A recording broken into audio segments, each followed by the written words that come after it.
All right, folks, welcome to the Set 1 Junior High School tutorial. As you've heard in Marshall's performance, he does a great job of delineating all of the challenges in here.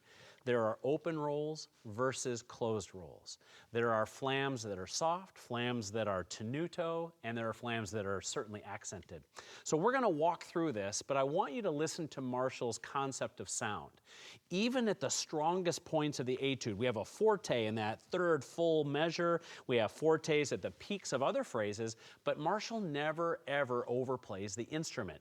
So Marshall, could you just play some eighth notes in your right hand and watch and let everyone watch how you crescendo? And his ear will tell him when he is getting to forte and never pass, and he'll go back down to piano.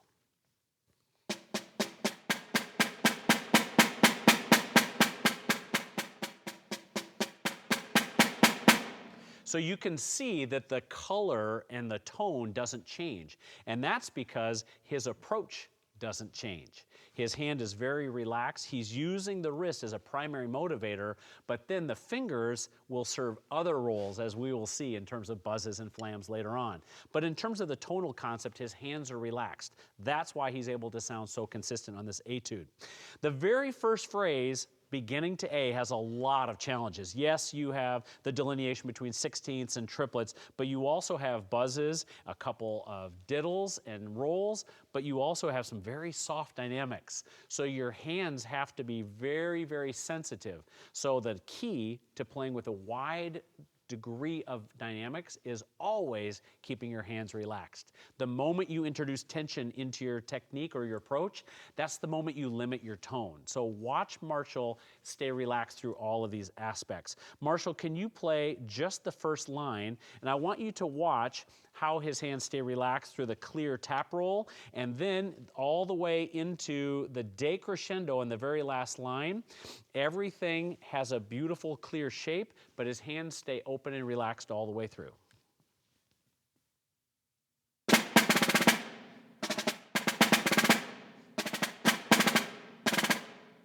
Great job, Marshall. All the way through, you can hear the difference between the tenuto and the accent. For example, sometimes I like to do this with my students. Just play the shape of the accents, the tenutos or the not accents. So I'm going to put Marshall on the spot and ask him to just play the tenuto, the accent, and then the two tenutos, the two accents, and the accent. He's not going to play anything else except te 1, 2, and a tutti 2. That's the only thing he's going to play, and we're going to kind of consider that to be the melody. So he's not going to play anything except the tenutos and the accents.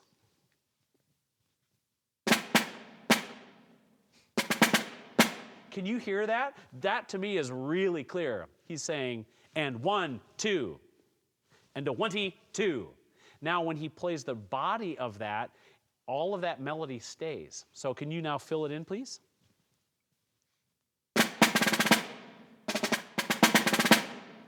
That's how you make beautiful melodic sound and phrasing on the sternum. Great job, Marshall. As we head into letter A, there are some buzz rolls that require a lot of trust in your fulcrum. And the key, as we've talked about already, is staying relaxed. So you're going to watch Marshall just play these 2 bars before A. And of course, all the roll speeds are already figured out for you. So watch Marshall just play the roll speed. He's not going to play any buzzes. And you're going to be able to hear how evenly his hands move on the triplet, triplet, triplet, triplet, top, da-da-da-da-da. So you're going to have the 4-lit there heading into letter A, but listen to how even the note speed is all the way through the buzzes with no buzz.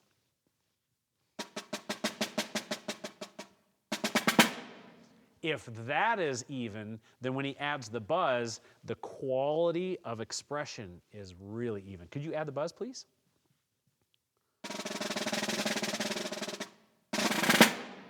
And as you can hear, the intensity of beat 3 was really, really clear because he's playing more pulses per beat. Great job, Marshall. Now we have A to B. A to B is a little bit more fanfare-like. we have less texture and more rhythms that are a little bit more bold. So you've got some Flam quality. The one thing that I like to describe when I'm talking to students about Flams, it's the one opportunity other than tone that we can discern a great snare drummer like Marshall from someone that is still learning the instrument, and that is the consistency of Flam quality. So what I will ask Marshall to demonstrate is playing some eighth notes, maybe some eighth notes in the right hand, and we'll compare them to some Flams like this. 1 and 2 and 3 and Flam, Flam, Flam, Flam, Flam, Flam, stop. And you'll notice that the Flam quality is consistent in all the eighth notes in the second bar. And you hear that they're really, really consistent in terms of the thinness. So in Flam quality, junior high students, it's really important that you understand how early the grace note is dropped in versus how late they're dropped in versus accidentally playing what I would consider a wrong note on the snare drum. And that would be either what we call a flat Flam or a double stop like this. If you play a flat Flam or a double stop, that's actually the incorrect ornament. So I'm going to encourage you to do what Marshall just demonstrated for us, and that's stay relaxed. Drop the grace note in.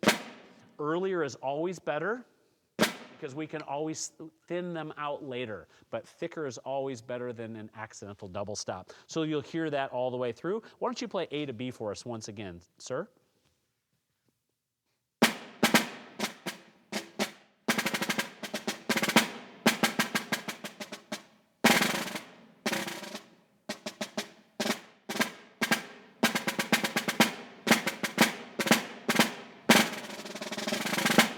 Great job, Marshall. So you can hear there's a very, very long phrase heading into B, and there's some sticking challenges written in for sure in the triplets there in measure 12. Pay very strict attention to where the zones are on the drum. I've put edge, halfway, third of the way, center in, all through the etude to help you build the muscle memory that when you want thinner sounds and distant sounds, you can get a very different sound out of the drum by traveling to the edge, and of course the opposite when you play in the center. The other thing that you'll notice when Marshall was playing these three-stroke roughs in 14 and 15 is he had the same consistency that we just talked about from a Flam perspective. So if a Flam perspective is going to be that thin, and we add that into a rough, we want the same rough over and over rather than, but rather being able to play that 10 times out of 10 means you're producing the same embellishment. All right, let's move on. Now we get to letter C, C to the end. We have a bit of a dance. So now we move the meter to 5/8. You can see that it's inflected 3 plus 2, 3 plus 2, 3 plus 2, 3, 2, back to 3, 2. So there's a little bit of variation as we go. So let's do this. Let's pay attention to the way that Marshall wants us to feel the meter, not just the cleanliness and the dynamics, but really try to feel the I would say the dance that is not symmetrical. 1, 3, 1, 2, 1, 3, 1, 2, 1. It should still have a lyrical and a little bit of a lope to it. So could you play that, please? C to the end, sir.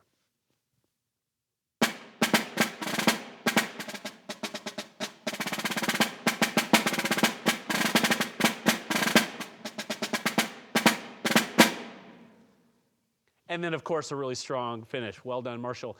So all the way through, you want to be sure that the eighth note holds you accountable the whole time. 1, 2, 3, 1, 2, 1, 2, and 3. 1, 2, 1, 2, 3, 1, 2, 1, 3, triplet 1. All the way through, even though you have some really, really strong challenges dynamically.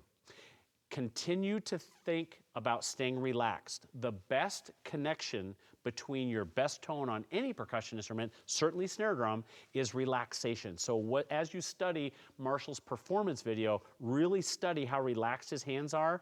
When his forearms kick in for buzz rolls, you'll see it adds a very smooth quality to the buzz, like that, rather than simply using your wrist. You'll get a very, very harsh sound, so let your forearm aid the smoothness as you go. And most importantly, pay attention to your hand shape. A lot of times we talk about the hand shape being a cocoon. medium cocoon, open cocoon, closed cocoon. So watch his hands carefully in the performance video. Keep your integrity of rhythm at the top of mind and keep striving to sound like Marshall. Great job, Marshall.